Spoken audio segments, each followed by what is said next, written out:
you let me go? Because you have a greater purpose than any of us could have ever imagined.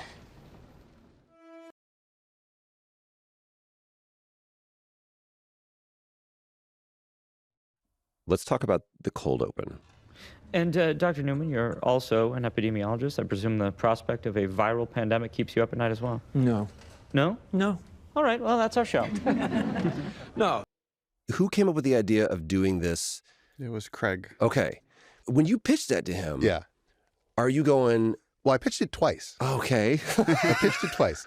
The first time I pitched it, he was like, or we can do the video. Because there's this great video. You can see it on YouTube. It's Planet Earth. You can watch this beautiful demonstration of how cordyceps works, how it takes over an ant. It's quite horrifying, and it tells you everything you need to know. So what we had decided to do was make our own little video like that, which is interesting, but not necessarily compelling. It was a bit of an intellectual argument. Okay. You're being kind. It was kind of boring. And I had written this thing actually like early, as if I had found a transcript of an old Dick Cavett from 1969. I love Dick Cavett. Yeah. And I remember showing it to Neil, and he was like, it's a little weird. And then we go make the whole show, and we're about, I don't know, 3 or 4 weeks away from wrapping.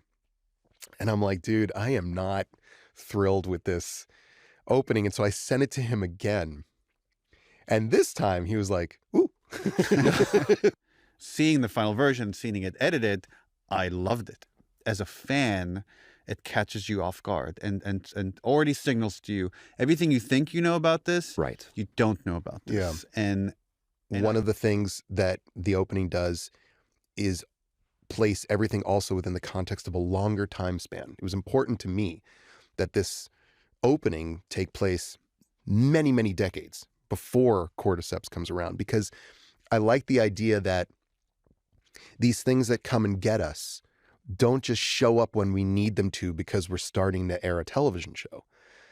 Somebody knows 30, 40, 50 years It's ago. a slow burn. Today happens to be the day it finally happens, but it was waiting out there and we were told, and that's a very, kind of Chernobyl thing that I'm obsessed with, is the idea that we know things and we all agree that they're going to happen and then we pretend they're not. For what this And I think one of the first things we did is just talk about what stays. What are the things that we should absolutely keep? And the outbreak being from Sarah's POV, that felt like an important thing to keep. And I think we just started putting a bunch of pins in things. And then you start looking at, well, where are the gaps? Where are the things that we felt like the game is doing something that would not work on the show? And usually it was surrounded with a lot of action, because for the game, you need that kind of gameplay, and you have to have enough gameplay to understand how it works and works on an instinctual level to create certain emotions that you just cannot create in this other medium. But there's a lot of other pros that you could do. You could expand on things, like when we're saying you're going to be with Sarah for a while, Right. You could really stretch that out and get to see more of the dynamics of this family in a way we could not do in the game. But you're One thing, if we want to talk about things we didn't get right. Yes. What? Yeah. This episode 1 used to be episode 1 and episode 2. That's right. 100%. So we should talk about it that. used to just end on the 20 years later and seeing the kid and seeing Joel throw the kid in the fire. And that was it. That was episode 1. Why the change? Well, HBO, I think correctly, this is where you want good partners at the network, right? I always feel like the best network executives are there to honestly represent the audience. That's what they could do best. They're not supposed to write things for us. They're supposed to tell us how they feel, and we're supposed to have faith in their proxy ability. And in this case, our proxies there, Casey Bloys and Franny Orsi, were saying it's not necessarily going to make me want to come back, right? The whole season, the whole story of The Last of Us is about Joel and Ellie.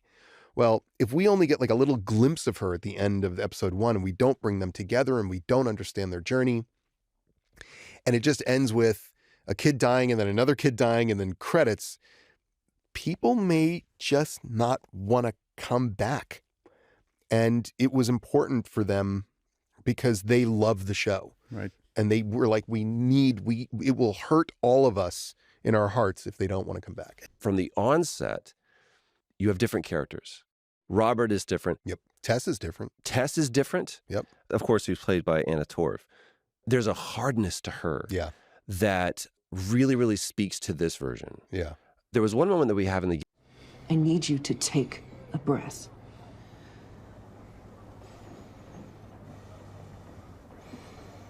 Who'd he sell it to? Don't know. Well, where is he? Don't know. Yet. But we're gonna find out quietly. Understand? No, I promised Robert that you wouldn't hurt him. But I would very much like for you to hurt him. So let's go hunt that motherfucker down. And get our battery and our truck. And then we'll go find Tommy. All right? She's kind of treating him like a child. I need you to take a breath. And that Yep. makes him feel so dangerous. Yep. And I love that. I love that dynamic between them. Like, she's one of the few that can control him. She's I'm like so glad you the said Joel that. whisperer. It's that was We're working our way kind of towards the end, and there's another divergence. Speaking to before, we just kind of stumble upon Ellie. Yep. We really get the opportunity to establish Ellie well beforehand. We see this unique relationship that Marlene has and the involvement there. So can I go? No. I won't tell anyone about any of this. I swear. Where are you gonna go? Back to Federal Military School? You that anxious to be a soldier? You think I chose that place? They put me there when I was a baby. It's for orphans. They didn't put you there. I did. Ellie. I'd love to talk a little bit more about where that came from and sure. why not just stumble upon Ellie like we did in the game. Part of the reason we would have had to wait that much longer to see Ellie. Yes. And also, there was something in the game that felt natural about discovering her in this process as Joel, because you are Joel in the game. But we are not Joel watching the show. Yes. And so it felt almost diminishing if we just happened to just land on this kid. We wanted a chance to meet her alone. And we also thought we had an opportunity to explain something interesting that Neil couldn't have done in the first game because he hadn't done Left Behind yet. Talking about Riley. Yes. So here's the sudden. So what happened to Ellie? And who's Riley? And why was Marlene the person that found them? And also, how does Marlene even know her name? And what does this mean that Marlene put her there? There's this rich history that we are hinting at that will become perfectly plain and clear as the season goes on. And the relationship between Ellie and Marlene in the game was sort of like, look, just take this kid. I need you to take this kid. It's important. Here you get the sense that Marlene has this profound connection to Ellie. Mm-hmm. One of the biggest changes between the game and the show is the game is hardcore. That everything you're experiencing, everything you're seeing is either completely from Joel's perspective, Ellie's perspective, or for a tiny bit Sarah's perspective. Right. That's it. In the game, Tess tells you that she got jumped by Robert's men. Here you get to see it. It's hinted at in the game that there's a romantic relationship between Joel and Tess. And here we see her crawl into bed with him. Like, right. Again, we don't explicitly say it, but it's like, it's pretty much there. Right. You know that at some point, Marlene found Ellie and she found out under particular circumstances. Here you get to see more of that, of like, okay, how was she held? How did they decide to eventually leave with her? Like, you're coming into the game post all those things. Here we get to dramatize and see them. So in a way, this is it's making the game richer because these events that are referred to offhandedly, you get to experience what they were like. The way the Fireflies show up in this series is very different than the game. So let's talk about the Fireflies for a minute. Well, I would drive Neil crazy with my questions.